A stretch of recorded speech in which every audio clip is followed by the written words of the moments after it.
Welcome to J news. ఈనాటి వార్తా విశేషాలు. త్వరలోనే రాష్ట్ర వ్యాప్తంగా అన్నా క్యాంటీన్లు వస్తాయని మంత్రి నారాయణ స్పష్టం చేశారు. వచ్చే నెల 10 నాటికి చాలా చోట్ల పనులు పూర్తవుతాయన్నారు. సచివాలయంలో ఆయన మీడియాతో మాట్లాడుతూ అన్ని అన్నా క్యాంటీన్లు ఒకే మోడల్లో ఉంటాయని 5 రూపాయలకే అల్పాహారం భోజనం అందిస్తామని తెలిపారు. రాష్ట్ర వ్యాప్తంగా డయేరియా వ్యాప్తి చెందుతుందన్న ఆయన పిడుగురాళ్లలో నీరు కలుషితమై 100 మందికి డయేరియా సోకిందని తెలిపారు. పైపులు మరమ్మతులు చేయడం వల్లే కొన్ని ఇబ్బందులు వచ్చాయన్నారు. మురికి కాలువ నిర్వహణ విషయంలో జాగ్రత్తగా ఉండాలని మున్సిపల్ అధికారులకు స్పష్టమైన ఆదేశాలు ఇచ్చామన్నారు. స్టీల్ తీసేందుకు 106 పురపాలక సంఘాలకు 50 కోట్లు విడుదల చేసినట్లు తెలిపారు. సీల్ట్ తీసేందుకు 106 పురపాలక సంఘాలకు 50 కోట్లు విడుదల చేసినట్లు తెలిపారు. సీల్ట్ తీయడంతో పాటు 24 గంటల్లో దానిని తరలించాలని చెప్పారు. లేదంటే కఠిన చర్యలు తప్పవని హెచ్చరించారు. చెత్త పన్ను అంశంపై సీఎంతో మాట్లాడి నిర్ణయం తీసుకుంటామన్నారు. 25,000 మంది భోంచేస్తున్నారు. అటువంటి అన్నా క్యాంటీన్స్ని గత ప్రభుత్వం పూర్తిగా మూసేసింది.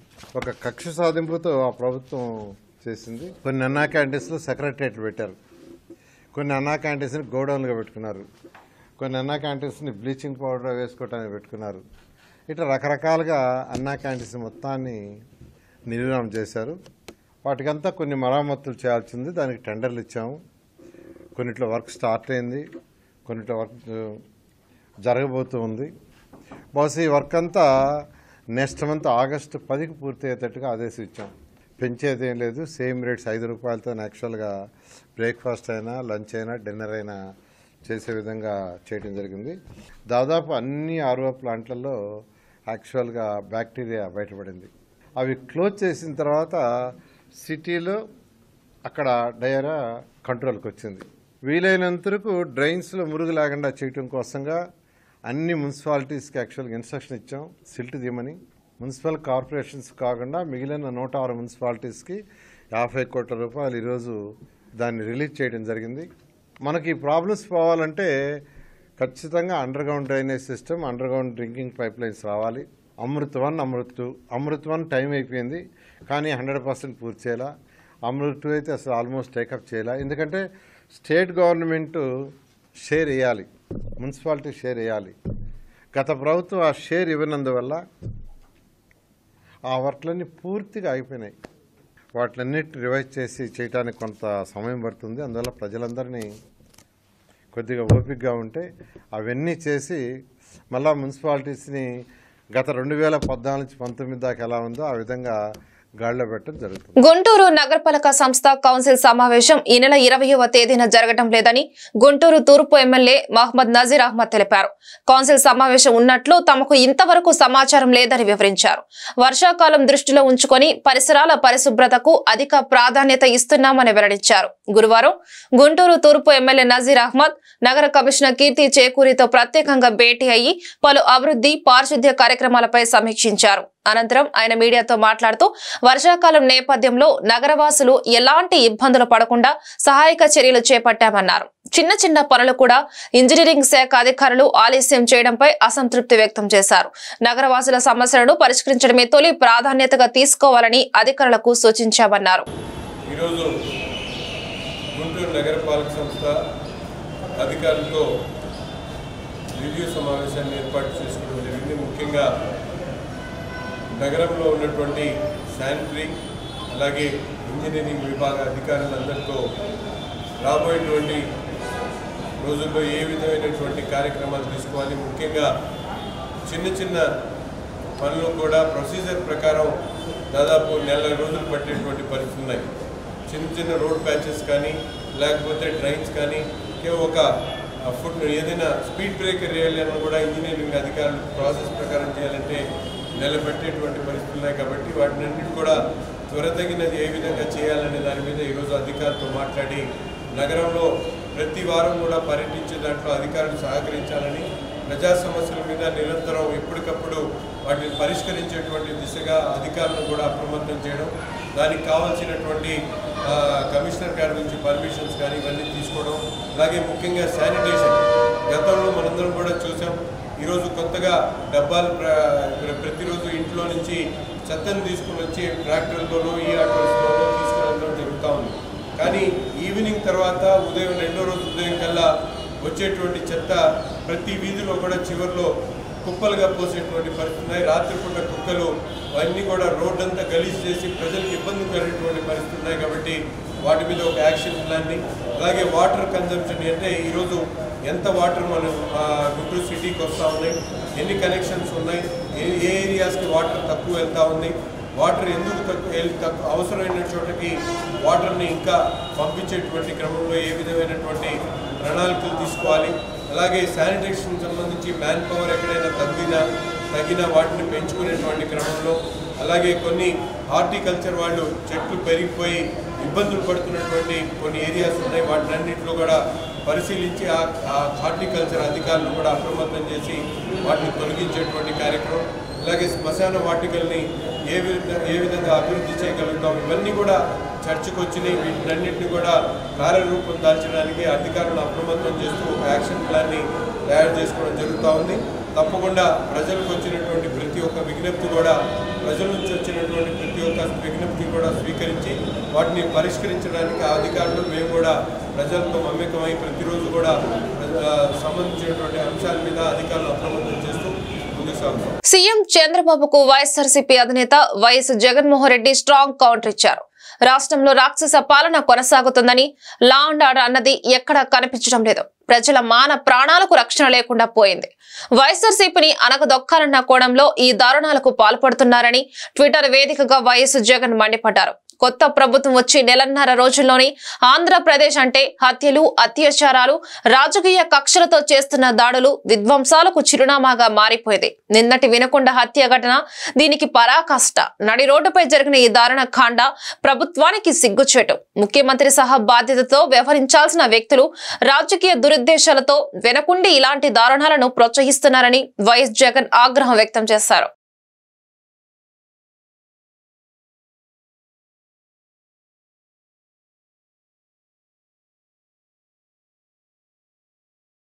హింస, విధ్వంసం, అరాచకం, అన్యాయం, అవినీతి గురించి జగన్ మాట్లాడడం వింతగా ఉందని మంత్రి నారా లోకేష్ విమర్శించారు.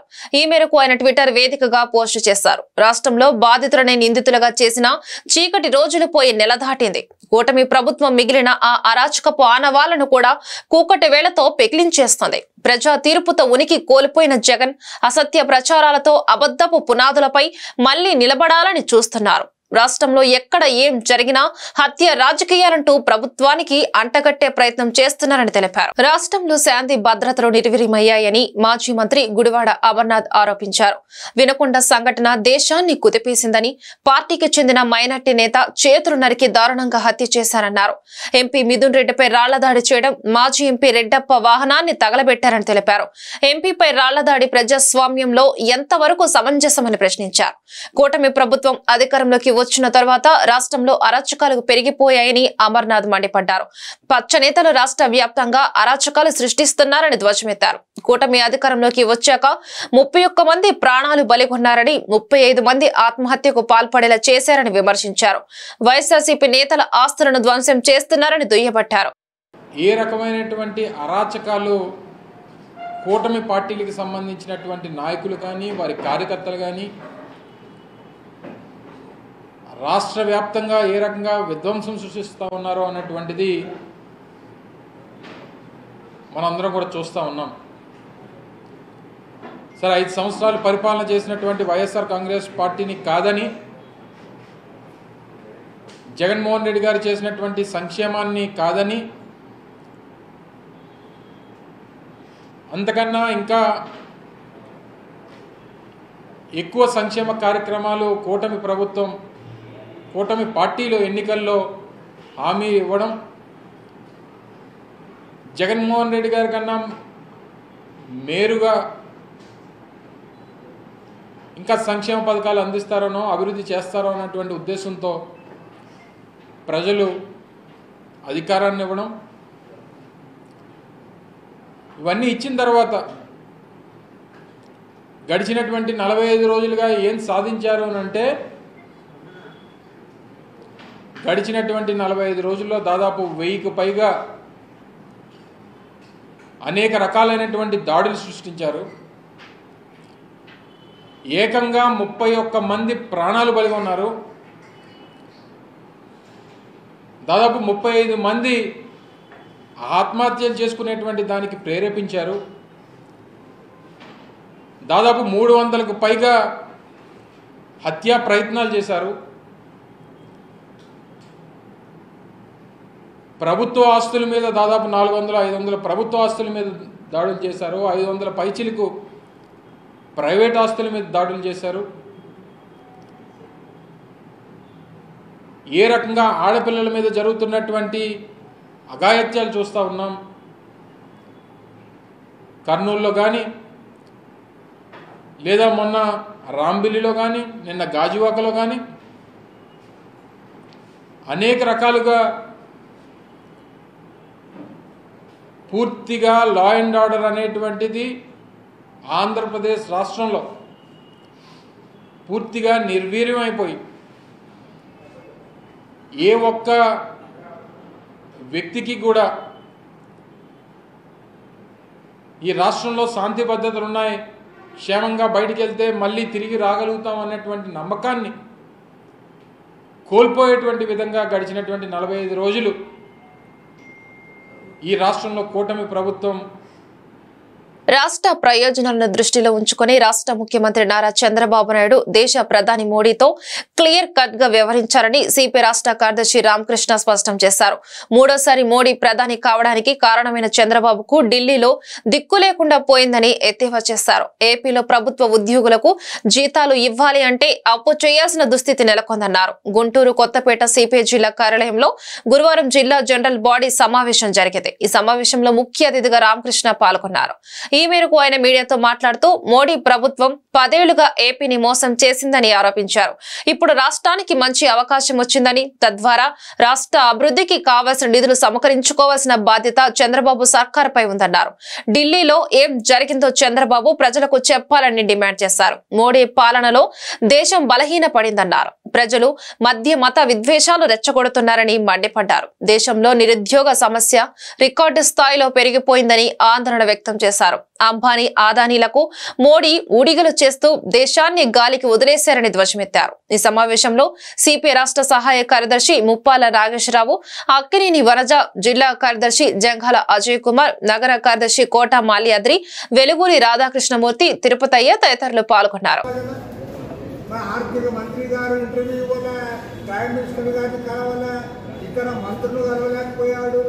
వెంటనే 24 గంటల్లోనే మళ్ళీ ప్రత్యేక విమానంలో వెనక్కి తిరిగి వచ్చేసాడు. కాబట్టి ఏమంటే ముఖ్యమంత్రి గారు స్పష్టమైన వైఖరితో రాష్ట్ర అభివృద్ధి కోసము కేంద్ర ప్రభుత్వం పైన నిలదీసి మాట్లాడాలి. గత 10 ఏళ్లుగా అవునన్నా కాదన్నా ఈ రాష్ట్రానికి కేంద్రంలో అధికారంలో ఉన్న నరేంద్ర మోడీ ప్రభుత్వము పూర్తిగా అన్యాయం చేసింది. అన్ని రంగాల్లో అన్యాయం చేసింది. ఒక్క వాగ్దానాన్ని కూడా అమలు చేయలేదు. ప్రత్యేక హోదా ఇవ్వలే, విభజన హామీలు అమలు చేయలే, చివరికి అబద్ధాలు చెప్పింది. విశాఖ రైల్వే జోన్ ఎందుకు పెట్టలేదంటే మాకు సైట్ లేదని చెప్తావా?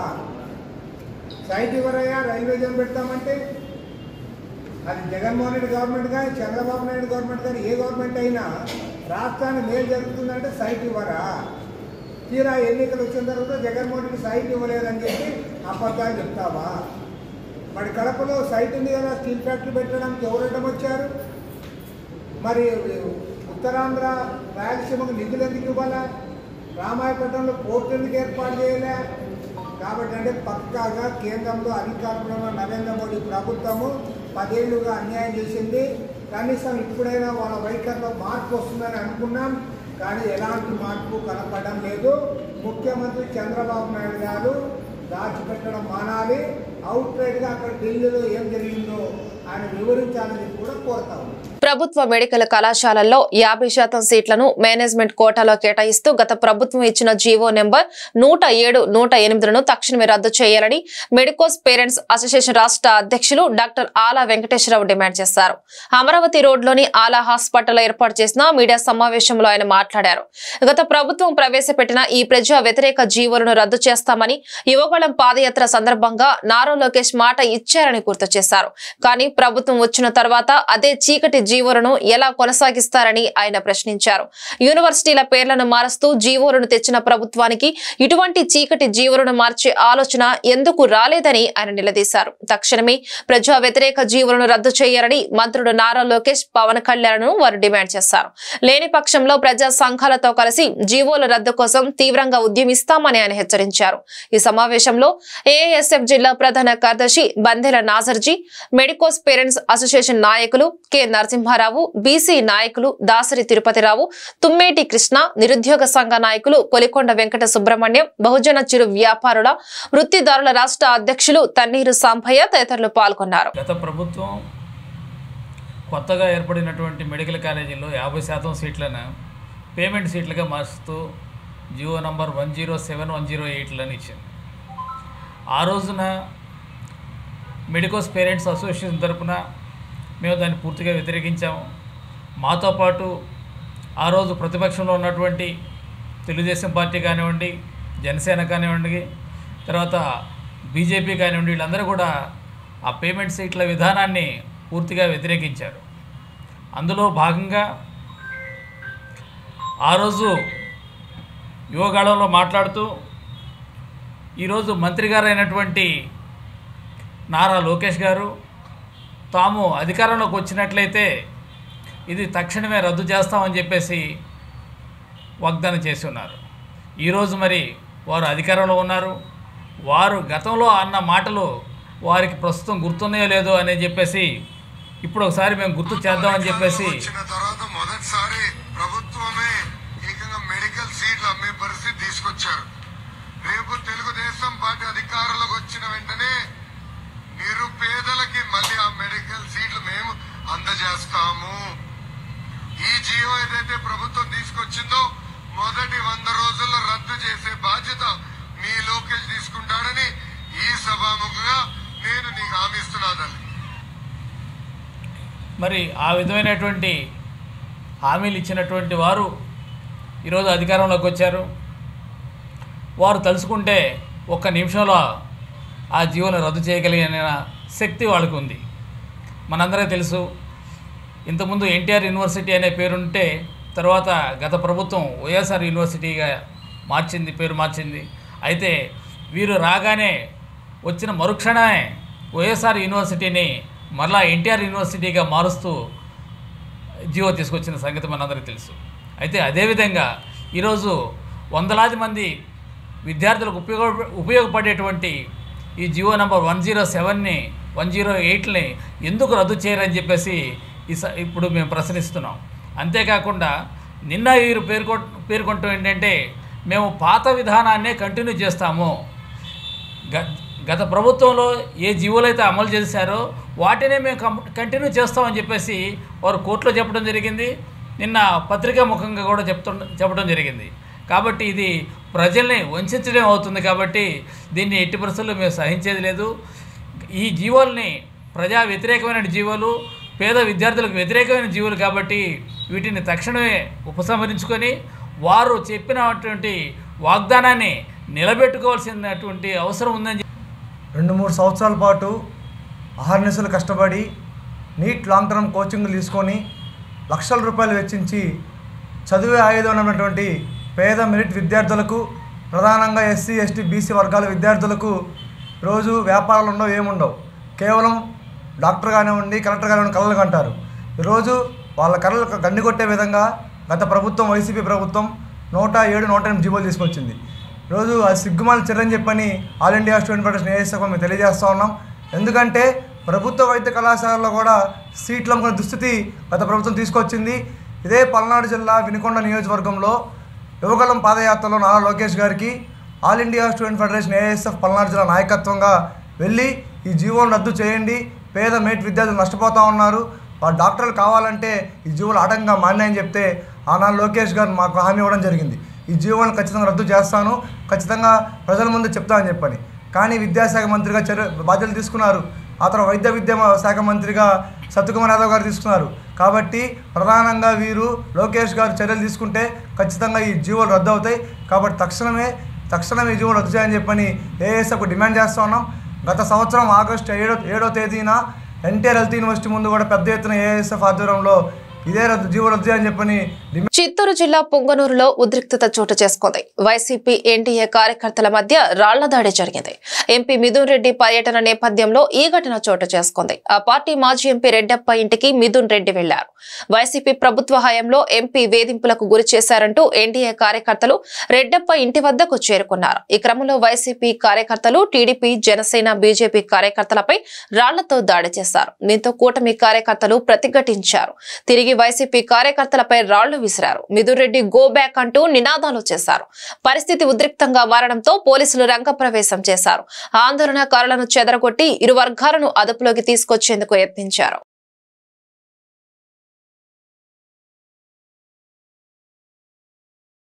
ఈ నెల 19 నుంచి 21 వరకు ఏపీ న్యూరోకాన్ రాష్ట్ర సదస్సు గుంటూరులో జరుగుతుందని GGH superintendent doctor Kiran Kumar చెప్పారు. గురువారం సూపరింటెండెంట్ ఛాంబర్ లో ఆహ్వాన పోస్టర్ ను ఆయన ఆవిష్కరించారు. ఈ సందర్భంగా డాక్టర్ కిరణ్ కుమార్ మాట్లాడుతూ న్యూరో సైన్సిస్ట్ అసోసియేషన్ ఆధ్వర్యంలో జరిగే ఈ సదస్సుకు తెలుగు రాష్ట్రాల వైద్యులతో పాటు జాతీయ స్థాయి వైద్యులు కూడా హాజరవుతున్నట్లు ఆయన చెప్పారు.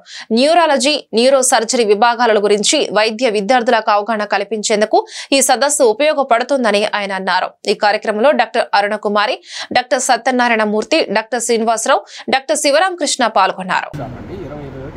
సో 3 days ఏపీ న్యూరోకాన్గా ఒకటి తీసుకొని రాష్ట్ర వ్యాప్తంగా ఉన్న న్యూరాలజిస్టులు కానీ, న్యూరో సర్జన్స్ కానీ, న్యూరాలజీ విభాగంలో జరుగుతున్న రీసెర్చ్ యాక్టివిటీస్ ఏంటి, గత రాగల రోజుల్లో ఏం చేయాలి, ఎలా చేయాలి, న్యూరో సైన్సెస్లో ఎంత డెవలప్మెంట్ జరుగుతుందంటే వాళ్ళ తల తీసి తలబెట్టే న్యూరో సర్జన్స్ కూడా ఉన్నారని మనం చూస్తూ ఉన్నాం.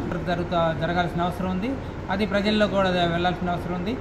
భవిష్యత్తులో కూడా మరిన్ని రీసెర్చ్ కార్యక్రమాలు చేసి న్యూరాలజీ విభాగంలో, న్యూరో సర్జరీ విభాగంలో మంచి ఆధునికమైన పద్ధతులు కానీ, ఆధునికమైన ప్రొసీజర్స్ కానీ చేసి ప్రజలకు అందుబాటులో తీసుకురావడానికి వీళ్ళు చేస్తున్న కృషి అయితే మాత్రం మనం లెక్క అంత మంచి వర్క్ చేస్తూ ఉన్నారు. ఎస్పెషల్లీ శివరామకృష్ణ. గుంటూరులో న్యూరో సైంటిస్ట్ అసోసియేషను స్టేట్ కాన్ఫరెన్స్ని కండక్ట్ చేస్తున్నది. ఈ నెల 19, 20, 21 తారీఖులు శుక్ర, శని, ఆదివారాలు. శుక్రవారం వర్క్షాపు, శని, ఆదివారాలు కాన్ఫరెన్స్. ఈ కాన్ఫరెన్స్కి మన స్టేట్ మొత్తమే కాకుండా తెలంగాణ స్టేట్ నుంచి, చుట్టుపక్కల మన తమిళనాడు అండ్ కర్ణాటక స్టేట్స్ నుంచి కూడా కొంతమంది డెలిగేట్స్ వస్తున్నారు. త్రూఅవుట్ ఇండియా మనకి స్పీకర్స్, రెన్యూడ్ స్పీకర్స్ అందరూ వస్తున్నారు. వీళ్ళందరూ different aspects of scientific research and advances in the neurology and neuro surgery చెప్తారు. వాళ్ళు చెప్పటము, స్టూడెంట్స్ని ఎంకరేజ్ చేసేందుకు సైంటిఫిక్ ప్రోగ్రాము, పేపర్స్ ప్రజెంట్ చేయటము, పోస్టర్స్ ప్రజెంట్ చేయటం ఇవన్నీ ఉంటాయి. భారీ వర్షాలతో ఏలూరు జిల్లా వేలేరుపాడు మండలంలోని ఓ వాగులో కారు కొట్టుకుపోయిన ఘటనలో అందులోని 5గురు సురక్షితంగా బయటపడ్డారు. బాధితులను అతి కష్టం మీద గ్రామస్తులు, పోలీసులు ఒడ్డుకు తీసుకొచ్చారు. అశ్వరావుపేట నుంచి వేలేరుపాడు వస్తుండగా ఈ ప్రమాదం జరిగింది. కొట్టుకుపోయిన కారులో 2 మహిళలు సహా 5గురు ఉన్నారు. కారులో ఉన్న వారిని డ్రైవర్ రామారావు, జ్యోతి, గడ్డం కుందన్ కుమార్, సాయి జ్యోతి, గడ్డం జగదీష్ కుమార్ గా గుర్తించారు. కొద్ది దూరం వెళ్లాక కారు నుంచి బయటకు వచ్చి వాగులోని పొదల్లో ఆ 5గురు చిక్కుకున్నారు. ఎన్డీఆర్ఎఫ్ సిబ్బంది వచ్చేలోపే పోలీసులు స్థానికుల సహాయంతో బాధితులను ఒడ్డుకు చేర్చారు.